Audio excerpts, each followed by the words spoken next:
आज हम करेंगे UP board class 10th chapter number 9 भौतिक विज्ञान का प्रकाश परावर्तन तथा अपवर्तन। इसमें करेंगे हम बहुविकल्पीय प्रश्न जो बोर्ड एग्जाम में बार बार पूछे गए हैं और संभावना है कि इन क्वेश्चनों को दोबारा भी ये बोर्ड एग्जाम में रिपीट हों। तो आइए शुरू करते हैं। पहला क्वेश्चन है, निम्न में से कौन सा कथन सही नहीं है। 2018 में क्वेश्चन पूछा गया है। प्रकाश के बारे में बताया गया है कि प्रकाश में कौन सा कथन नहीं है। प्रकाश विद्युत चुंबकीय तरंग है, बिल्कुल सही बात है। जो प्रकाश है एक विद्युत चुंबकीय तरंग है। बी पार्ट है, प्रकाश सीधी रेखा में गति करता है, बिल्कुल प्रकाश जो है एक सीधी रेखा में गति करता है। अगला है सी ऑप्शन, प्रकाश अनुप्रस्थ तरंग है, हाँ प्रकाश एक अनुप्रस्थ तरंग है। और डी है, प्रकाश अनुदैर्ध्य तरंग है, नहीं प्रकाश अनुदैर्ध्य तरंग नहीं है। तो इसमें दे रखा है तो ये बात गलत होगी। तो इसका आंसर क्या हो जाएगा, ऑप्शन नंबर डी के प्रकाश अनुदैर्ध्य तरंग नहीं है। और याद करने की ट्रिक याद इस प्रकार से कर सकते हैं कि प्रकाश जो है प्रकाश के अंदर धैर्य नहीं होता। तो क्या नहीं होता, धैर्य नहीं होता, कि अर्थात प्रकाश अनुदैर्ध्य तरंग नहीं है। अगला क्वेश्चन देखते हैं, समतल दर्पण की फोकस दूरी क्या है। तो सबसे पहले समतल दर्पण को समझते हैं। समतल दर्पण क्या होता है, किसी अनंत वक्रता त्रिज्या के खोखले गोले का ये एक भाग होता है। तो इसकी फोकस दूरी भी क्या होगी, एक अनंत ही होगी। तो याद रखेंगे समतल दर्पण की जो फोकस दूरी होती है वो होती है अनंत। तो 2014 में क्वेश्चन पूछा गया है। अगला क्वेश्चन 2014 में पूछा गया है। क्वेश्चन है, समतल दर्पण के सामने एक वस्तु दर्पण से 10 सेंटीमीटर की दूरी पर रखी गई है, तो दर्पण से प्रतिबिंब की दूरी क्या होगी। देखते हैं किस प्रकार है। मान लें ये एक समतल दर्पण है और इसके सामने 10 सेंटीमीटर की दूरी पर 10 सेंटीमीटर की दूरी पर कोई वस्तु रखी हुई है। ये 10 सेंटीमीटर की दूरी पर एक वस्तु रखी हुई है। तब इसकी जो इमेज यानी कि प्रतिबिंब बनेगा वो दूसरी तरफ, यानी कि प्रतिबिंब इधर वस्तु रखी हुई है उसके दूसरी तरफ बनेगा, एक आभासी प्रतिबिंब बनेगा जो कि बिल्कुल इतनी ही दूरी पर बनेगा। यहाँ से हम देखें दर्पण से 10 सेंटीमीटर की दूरी पर यदि वस्तु रखी हुई है तब जो प्रतिबिंब बनेगा वो भी दर्पण से 10 सेंटीमीटर की दूरी पर ही बनेगा। तो इसका आंसर हो जाएगा ऑप्शन नंबर बी, कि समतल दर्पण से प्रतिबिंब की दूरी कितनी होगी, 10 सेंटीमीटर। तो इसका आंसर हो जाएगा ऑप्शन नंबर बी।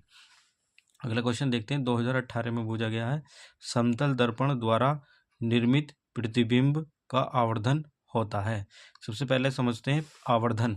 आवर्धन क्या होता है। आवर्धन होता है प्रतिबिंब जो है वो कितना बड़ा या छोटा बन रहा है उस चीज़ को बताने के लिए। लेकिन जो समतल दर्पण होता है उसमें जो प्रतिबिंब बनता है वो बराबर का बनता है, वस्तु के बराबर का बनता है। इसलिए जो इसकी आवर्धन क्षमता होगी वो होती है 1, ना तो ज़्यादा होता है 1 से और ना ही कम होता है। तो इसका आंसर हो जाएगा option number A 1। Question number 5, प्रकाश के परावर्तन के नियम सदैव सत्य होते हैं। जो प्रकाश का जो परावर्तन नियम होता है वो अवतल दर्पण में भी लगता है, वो उत्तल दर्पण में भी लगता है, वह समतल दर्पण के लिए भी होता है। तो ये क्या है, ये सभी इसमें आंसर हो जाएगा। 2023 में क्वेश्चन पूछा गया है तो इसका ऑप्शन नंबर डी हो जाएगा। इसका आंसर हो जाएगा ये सभी। अगला क्वेश्चन है, बहुत ही ज़्यादा इंपॉर्टेंट क्वेश्चन है और इस पर न्यूमेरिकल क्वेश्चंस भी आते हैं, बार बार क्वेश्चन पूछे जा चुका है और शायद ये 2026 में आने की इसकी पूरी उम्मीद है। तो देखते हैं, दर्पण की फोकस दूरी f तथा वक्रता त्रिज्या r के बीच क्या संबंध होता है। तो f और r के जो बीच में संबंध होता है वो होता है r जो होता है r बराबर होता है 2f, या f अपने पास रखें और 2 इसके नीचे आ जाता है r/2। तो देखते हैं इसमें कौन सा ऑप्शन ठीक है। f बराबर r, बिल्कुल नहीं, f बराबर r नहीं, r बराबर 2f होता है। f बराबर 1/r, नहीं ये भी नहीं है।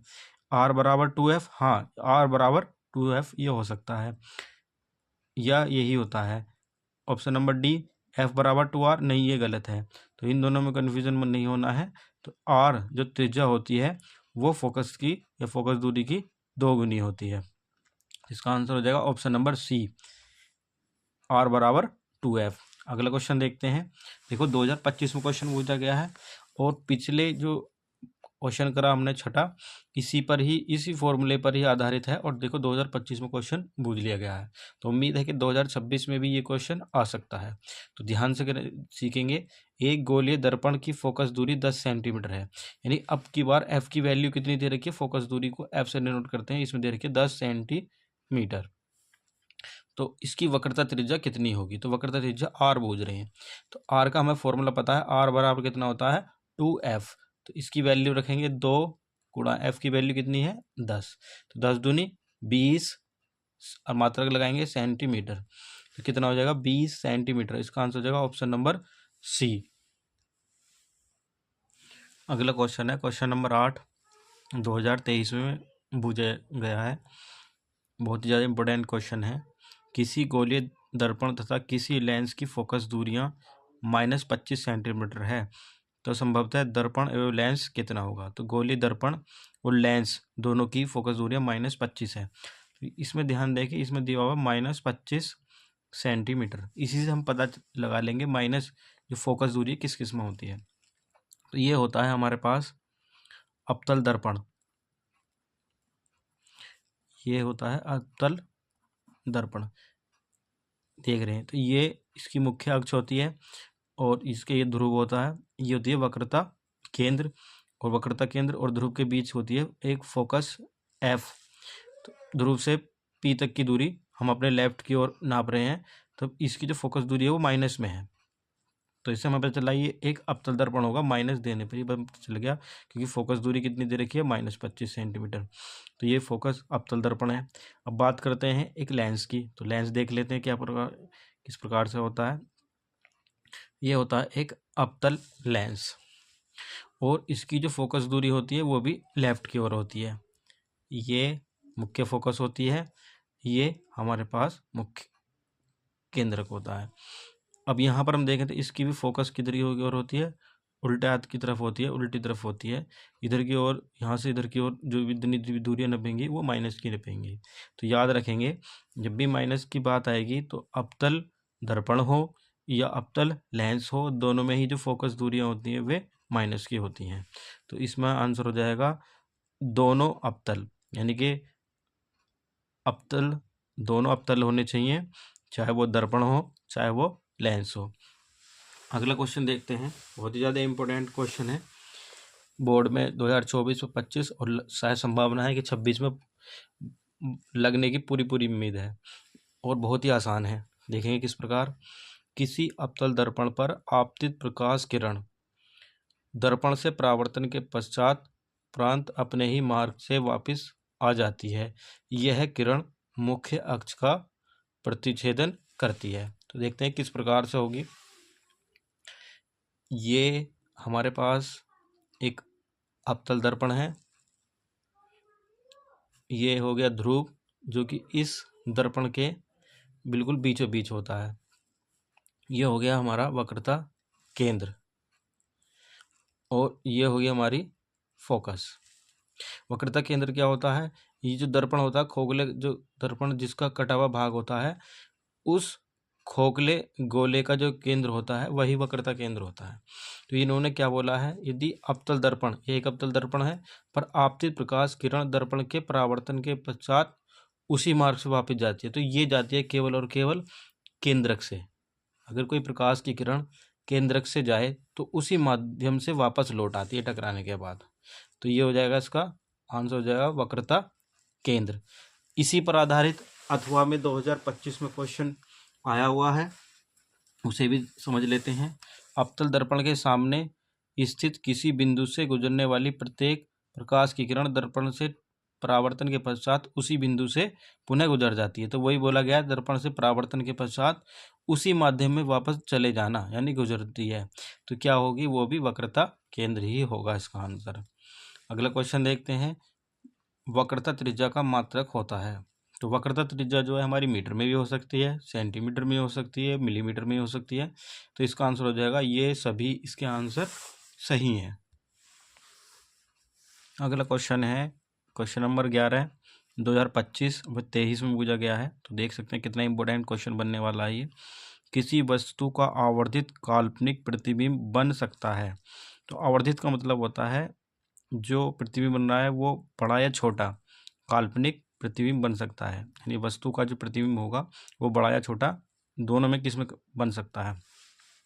तो इसमें मैं बता दूं आपको, ऑप्शन नंबर बी पहले चेक करेंगे। इसमें उत्तल दर्पण, उत्तल दर्पण जो होता है वो हमेशा ही क्या होता है कि वो छोटा ही प्रतिबिंब बनाता है, तो इसमें बड़ा प्रतिबिंब बनने की नहीं बनता। जबकि उत्तल लेंस सीधा और बड़ा प्रतिबिंब बनाता है, और इसी प्रकार से अवतल दर्पण के द्वारा भी सीधा बड़ा प्रतिबिंब बनाया जा सकता है। तो इसका आंसर हो जाएगा ए और सी को दोनों को मिलाकर आंसर हो जाएगा ऑप्शन नंबर ए और सी। तो इसमें आंसर भी देख सकते हैं, अवतल दर्पण तथा उत्तल लेंस द्वारा आभासी सीधा तथा वस्तु से बड़ा प्रतिबिंब बनाया जा सकता है या बनता है। अगला क्वेश्चन है क्वेश्चन नंबर 12, बहुत ही ज़्यादा इम्पोर्टेंट है। 2023, 24, 25 और लगातार 19, 22 में पूछा गया है। तो आइए देखते हैं क्या क्वेश्चन बनने वाला है। अवतल दर्पण द्वारा किसी वस्तु का सीधा व बड़ा प्रतिबिंब बनाने के लिए उसे रखना होगा, यानी कि हमें एक जो प्रतिबिंब बनाना है, प्रतिबिंब यानी इमेज जो बनानी है वो सीधी बनानी है, वह बड़ी बनानी है, तब उसको दर्पण के सामने यानी अवतल दर्पण के सामने कहाँ रखना होगा। अथवा में देख लेते हैं क्या क्वेश्चन है। अवतल दर्पण द्वारा किसी वस्तु का बना प्रतिबिंब आभासी सीधा तथा वस्तु से बड़ा पाया गया तो वस्तु की स्थिति क्या होगी। तो समझते हैं इसे। ये हमारे पास अवतल दर्पण है और ये होता है ध्रुव, ये वक्रता केंद्र, ये फोकस। तो जो वस्तु है हमारी वो कहाँ रखनी है, हमें इस गैप में हमें उसको कहाँ रखना है। तो देखते हैं, उसे वस्तु को हमें रखना होता है ध्रुव व फोकस के बीच में, यहाँ इस वस्तु को हमें रखना होता है। तो देखते हैं किस प्रकार से इसकी एक आभासी और जो ये वस्तु है इससे बड़ी प्रतिबिंब हमें मिलता है। तो एक जो प्रकाश की किरण लेते हैं वो एक मुख्य अक्ष के समांतर लेते हैं। जब कोई प्रकाश की किरण मुख्य अक्ष के समांतर जाती है तो वह फोकस से होकर टकराने के बाद फोकस से होकर चली जाती है। दूसरी हम लेते हैं एक, इससे ले सकते हैं वक्रता केंद्र से। तो वक्रता केंद्र से हम लेंगे ये, और ये इसी माध्यम से जा रही है और इसी माध्यम से वापस लौट आएगी। तो यहाँ पर ये पीछे कहीं नहीं मिलेंगे, तो इसको हमें आगे बढ़ाना पड़ेगा इस तरह से, और ये यहाँ मिल रही हैं तो यहाँ से इस पर लंब डाल देंगे। तो हम देख रहे हैं ये दर्पण के पीछे मिल रही हैं, और जो वस्तु की इमेज है वो कैसी है, इस वस्तु से बड़ी है, और ये आभासी होगी, सीधी होगी। तो इसका आंसर हो जाएगा ऑप्शन नंबर डी, दर्पण के ध्रुव और उसके फोकस के बीच। तो याद रखेंगे, जब जब वस्तु बड़ी बनेगी, सीधी बनेगी, वह आभासी बनेगी अवतल दर्पण के लिए, वह ध्रुव व फोकस के बीच में रखी होगी। क्वेश्चन नंबर 13, एक अवतल दर्पण की वक्रता त्रिज्या 20 सेंटीमीटर है, इसकी फोकस दूरी क्या होगी। बहुत ही इंपॉर्टेंट क्वेश्चन है, देखते हैं किस प्रकार से होगा। तो ये फॉर्मूला हमने बताया था कि F बराबर कितना होता है, R/2। अब इसमें वक्रता त्रिज्या दी हुई है अवतल दर्पण की, तो ये हमारे पास रहा अवतल दर्पण, और अवतल दर्पण जो वक्रता त्रिज्या नापी जाती है ध्रुव से यहाँ पर सी तक की दूरी है, ये जो वक्रता त्रिज्या होती है वो ध्रुव से वक्रता केंद्र तक की दूरी है। तो ये लेफ्ट की ओर नाप रहे हैं, तो लेफ्ट की ओर जितनी भी दूरी नापी जाएंगी वो माइनस की होंगी। तो ये R जो है माइनस का रखेंगे, माइनस का R/2। जबकि वक्रता त्रिज्या कितनी दे रखी इन्होंने, 20 सेंटीमीटर/2, तो उसे काट देंगे कितने बार, -10 सेंटीमीटर। तो इसका आंसर हो जाएगा ऑप्शन नंबर बी। अगला क्वेश्चन देखते हैं, क्वेश्चन नंबर 14, एक प्रकाश किरण अवतल दर्पण के वक्रता केंद्र से होते हुए दर्पण के पृष्ठ पर आपतित होती है, परावर्तन कोण क्या होगा। तो मैंने आपको बताया था कि इस प्रकार से, एक अभी बताया था कि यदि कोई प्रकाश की किरण वक्रता केंद्र से होकर जा रही है तो उसी मार्ग से परावर्तन के बाद उसी मार्ग से वापस लौट गई, तो ये कोई एंगल नहीं बना रही है, तो ये एंगल क्या होना चाहिए, इसका आंसर 0। तो इसका आंसर क्या हो जाएगा, option number C. Question number 15 है हमारे पास, किसी वस्तु का वास्तविक एवं बड़ा प्रतिबिंब बनाने के लिए उसे अवतल दर्पण की किस स्थिति में रखना होगा। तो ये एक अवतल दर्पण हो गया, अवतल दर्पण, ध्रुव, ये फोकस और ये वक्रता केंद्र।